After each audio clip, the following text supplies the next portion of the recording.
भाग्य की बात, शादी विवाह में आदमी का क्या अख्तियार, जिससे ईश्वर ने या उनके नायबों ब्राह्मण ने तय कर दी, उससे हो गई। बाबू भारतदास ने लीला के लिए सुयोग्य वर खोजने में कोई बात उठा नहीं रखी, लेकिन जैसा घर घर चाहते थे वैसा न पा सके। वो लड़की को सुख ही देखना चाहते थे, जैसा हर एक पिता का धर्म है, किंतु इसके लिए उनकी समझ में संपत्ति ही सबसे जरूरी चीज थी। चरित्र या शिक्षा का स्थान गौण था। चरित्र तो किसी के माथे पर लिखा नहीं रहता और शिक्षा का आजकल के जमाने में मूल्य ही क्या। हाँ, संपत्ति के साथ शिक्षा भी हो तो क्या पूछना। ऐसा घर बहुत ढाढ़ा पर न मिला तो अपनी बिरादरी के न थे। बिरादरी भी मिली तो जायजा न मिला, जायजा भी मिला तो शर्तें तय न हो सकी। इस तरह मजबूर होकर भारतदास को लीला का विवाह लाला संतसरन के लड़की सीतासरन से करना पड़ा। अपने बाप का इकलौता बेटा था, थोड़ी बहुत शिक्षा भी पाई थी, बातचीत सलीके से करता था, मामले मुकदमे समझता था और जरा दिल का रंगीला भी था। सबसे बड़ी बात यह थी कि रूपवान, बलिष्ठ, प्रसन्नमुख, साहसी आदमी था, मगर विचार वही बाबा आदम के जमाने के थे। पुरानी जितनी बातें हैं सब अच्छी, नई जितनी बातें हैं सब खराब है। जायदाद के विषय में जमींदार साहब नए नए दफों का व्यवहार करते थे। वहां अपना कोई अख्तियार न था, लेकिन सामाजिक प्रथाओं के कट्टर पक्षपाती थे। सीतासरन अपने बाप को जो करते या कहते वही खुद भी कहता था। उसमें खुद सोचने की शक्ति ही न थी। बुद्धि की मंदता बहुधा सामाजिक अनुदारता के रूप में प्रकट होती है। लीला ने जिस दिन घर में वौ रखा उसी दिन उसकी परीक्षा शुरू हुई। वे सभी काम जिनकी उसके घर में तारीफ होती थी यहाँ वर्जित थे। उसे बचपन से ताजी हवा पर जान देना सिखाया गया था, यहाँ उसके सामने मुंह खोलना भी पाप था। बचपन से सिखाया गया था रोशनी ही जीवन है, यहाँ रोशनी के दर्शन दुर्लभ थे। घर पर अहिंसा, क्षमा और दया ईश्वरीय गुण बताए गए थे, यहाँ इनका नाम लेने की भी स्वाधीनता थी। संतसरन बड़े तीखे, गुस्सेवर आदमी थे, नाक पर मक्खी न बैठने देते। धूर्तता और छल कपट से ही उन्होंने जायदाद पैदा की थी और उसी को सफल जीवन का मंत्र समझते थे। उनकी पत्नी उनसे भी 2 अंगुल ऊंची थी। मजाल क्या है कि बहू अपनी अंधेरी कोठरी के द्वार पर खड़ी हो जाए या कभी छत पर टहल सके। प्रलय आ जाता, आसमान सिर पर उठा लेती। उन्हें बकने का मर्ज था। दाल में नमक का जरा तेज हो जाना उन्हें दिन भर बकने के लिए काफी बहाना था।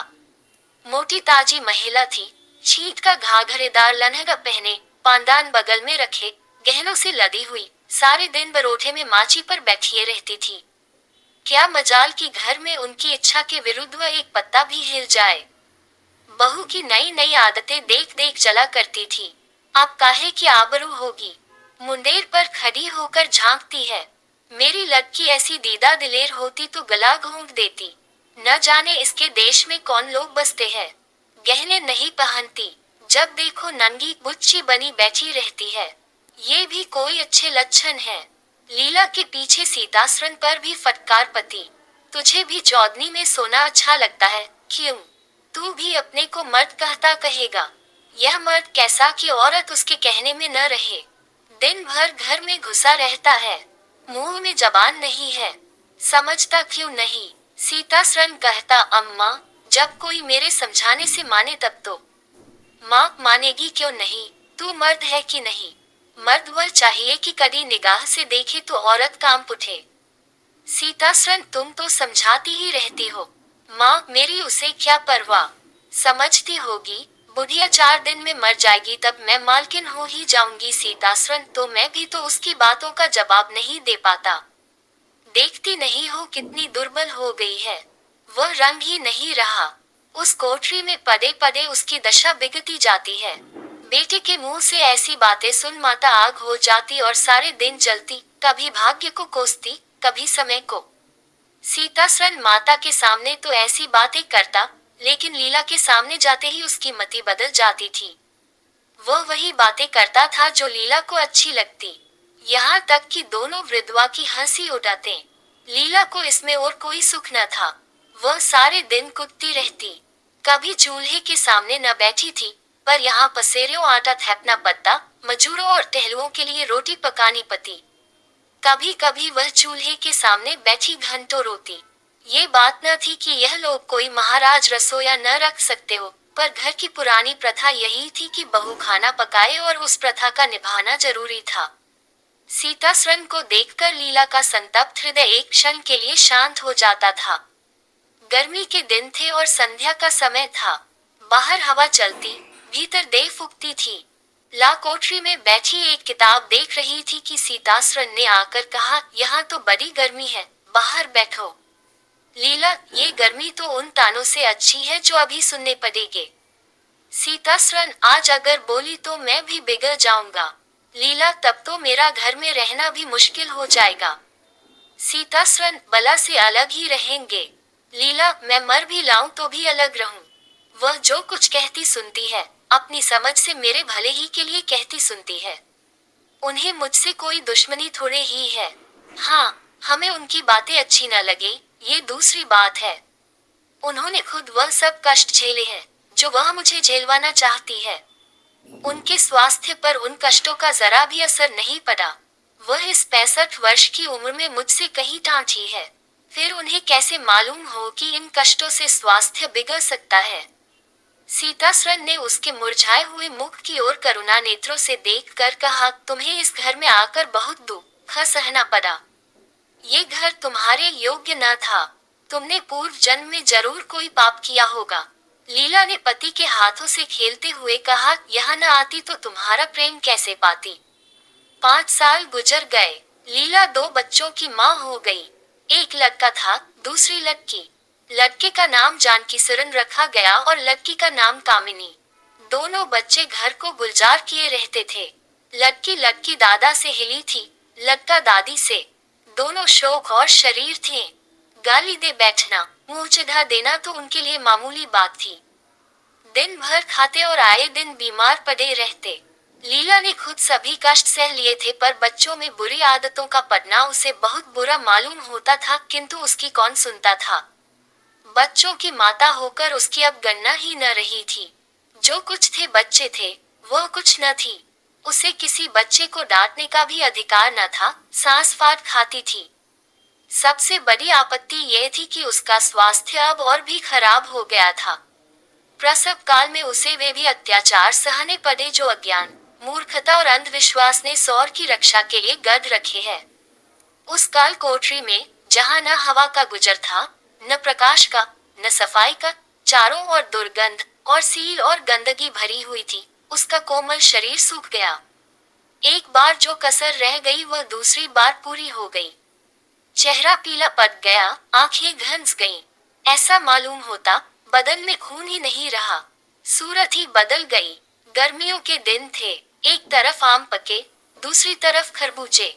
इन दोनों फलों की ऐसी अच्छी फसल कभी न हुई थी। अब की इनमें इतनी मिठास न जाने कहाँ से आई थी कि कितना ही खाओ मन न भरे।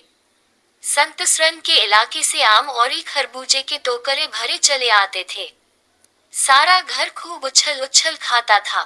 बाबू साहब पुरानी हड्डी के आदमी थे। सवेरे 1 सैकड़े आमों का नाश्ता करते, फिर पसेरी भर खरबूज चट कर जाते। मालकिन उनसे पीछे रहने वाली न थी। उन्होंने तो एक वक्त का भोजन ही बंद कर दिया। अनाज सने वाली चीज नहीं। आज नहीं कल खर्च हो जाएगा। आम और खरबूजे तो एक दिन भी नहीं ठहर सकते। शुद्धनी थी और क्या, यूं ही हर साल दोनों चीजों की रेल पेल होती थी, पर किसी को कभी कोई शिकायत न होती थी। कभी पेट में गिरानी मालूम हुई तो हक की फनकी मार ली। एक दिन बाबू संतसरन के पेट में मीठा मीठा दर्द होने लगा। आपने उसकी परवाह न की। आम खाने बैठ गए। सैकड़ा पूरा करके उठे ही थे कि कै हुई। गिर पड़े, फिर तो तिल तिल करके पड़ गए और दस्त होने लगे। हैजा हो गया। शहर के डॉक्टर बुलाए गए, लेकिन आने के पहले ही बाबू साहब चल बसे थे। रोना पीटना मच गया। संध्या होते होते लाश घर से निकली।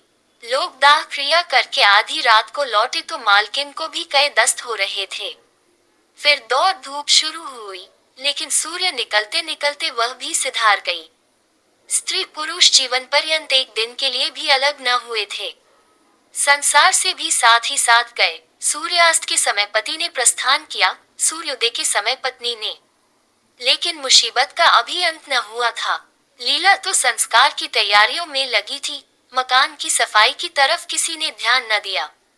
तीसरे दिन दोनों बच्चे दादा दादी के लिए रोते रोते बैठक में जा पहुंचे। वहां एक आले का खरबूज कटा हुआ पड़ा था, 2-3 कलमी आम भी रखे थे। इन पर मक्खियां भिनक रही थीं। जानकी ने एक टिपाई पर चढ़कर दोनों चीजें उतार ली और दोनों ने मिलकर खाई। शाम होते दोनों को हैजा हो गया और दोनों माँ बाप को रोता छोड़ चल बसे। घर में अंधेरा हो गया। 3 दिन पहले जहाँ चारों तरफ चहल पहल थी, वहाँ अब सन्नाटा छाया हुआ था, किसी के रोने की आवाज भी सुनाई न देती थी। रोता ही कौन? ले देख के कुल 2 प्राणी रह गए थे और उन्हें रोने की सुधि न थी। लीला का स्वास्थ्य पहले भी कुछ अच्छा न था, अब तो वह और भी बेजान हो गई। उठने बैठने की शक्ति भी न रही, हरदम खोई सी रहती। न कपड़े लगते की सुधि थी, न खाने पीने की।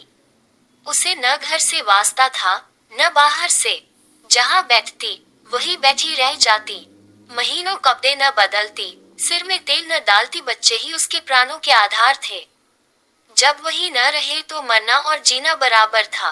रात दिन यही मनाया करती कि भगवान यहाँ से ले चलो। सुख दुख सब भुगत चुकी, अब सुख की लालसा नहीं है, लेकिन बुलाने से मौत किसी को आई है।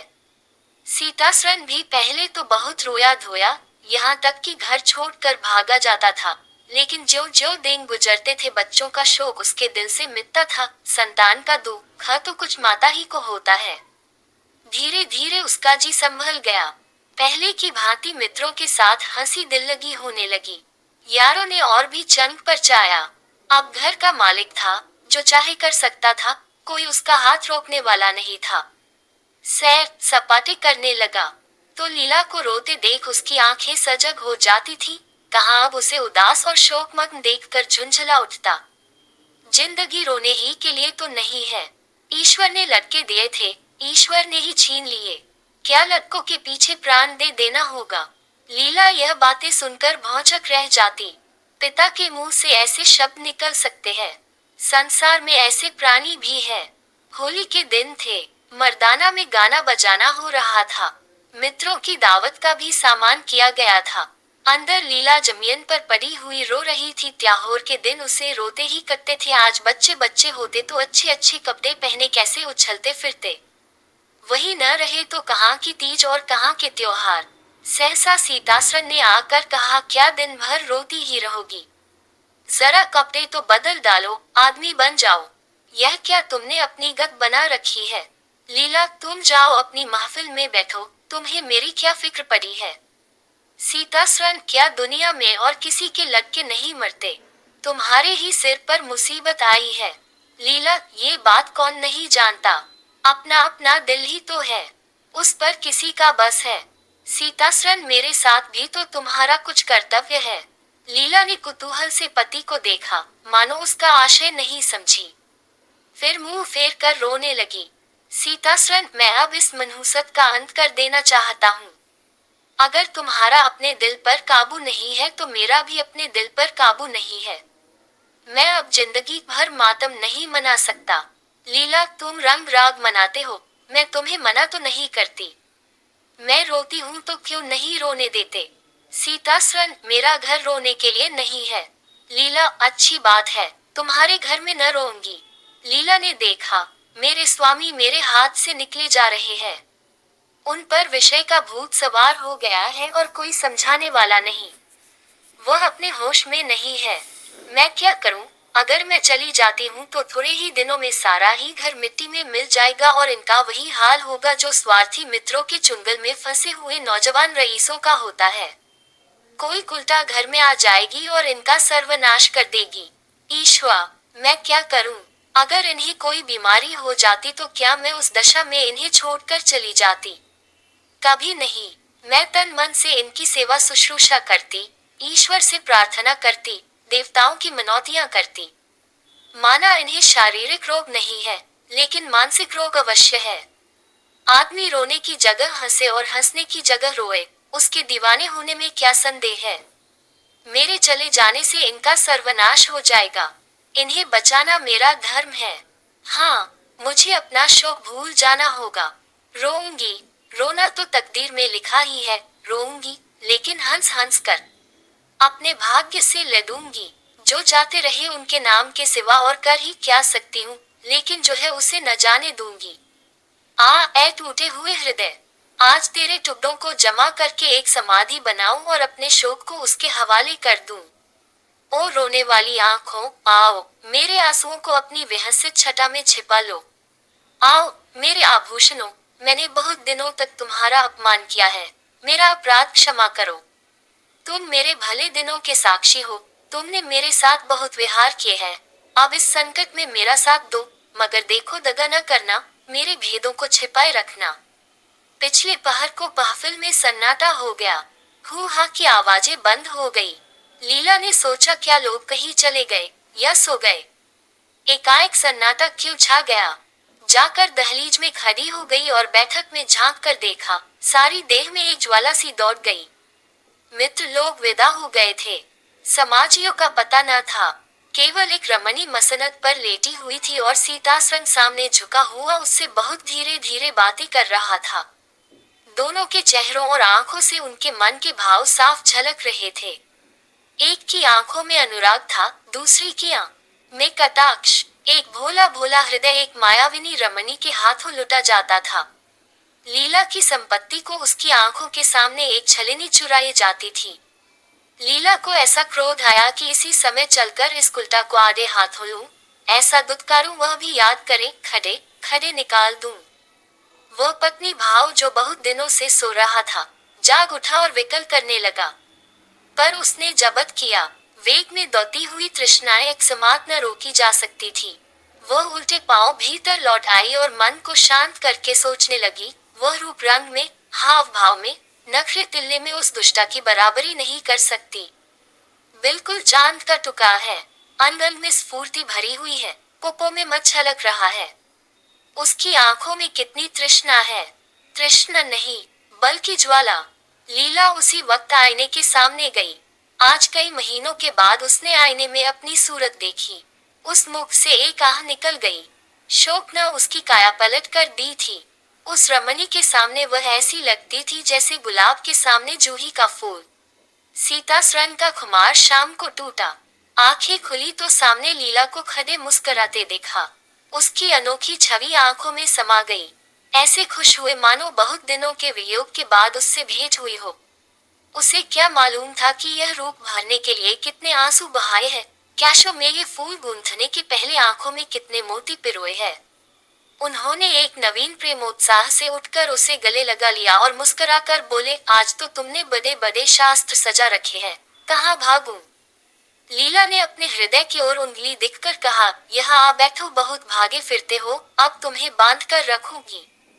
बाग की बहार का आनंद तो उठा चुके, अब इस अंधेरी कोठरी को भी देख लो। सीतासरण ने जज्जित होकर कहा, उसे अंधेरी कोठरी मत कहो लीला, वह प्रेम का मानसरोवर है। इतने में बाहर से किसी मित्र के आने की खबर आई। सीताराम चलने लगे तो लीला ने हाथ उनका पकड़कर हाथ कहा, मैं न जाने दूंगी। सीतासरण अभी आता हूँ। लीला, मुझे डर है कहीं तुम चले न जाओ। सीतासरण बाहर आए तो मित्र महाशय बोले, आज दिन भर सोते हो क्या? बहुत खुश नजर आते हो। इस वक्त तो वहां चलने की ठहरी थी न, तुम्हारी राह देख रही है। सीतासरण, चलने को तैयार हूँ, लेकिन लीला जाने नहीं देगी। मित्र निरे गाउदी ही रहे। आ गए फिर बीवी के पंजे में, फिर किस बिरते पर गरमाए थे। सीतासरण, लीला ने घर से निकाल दिया था, तब आश्रय ढूंढता फिरता था। अब उसने द्वार खोल दिए हैं और खड़ी बुला रही है। मित्र, आज वह आनंद कहाँ? घर को लाख सजाओ तो क्या बाग हो जाएगा।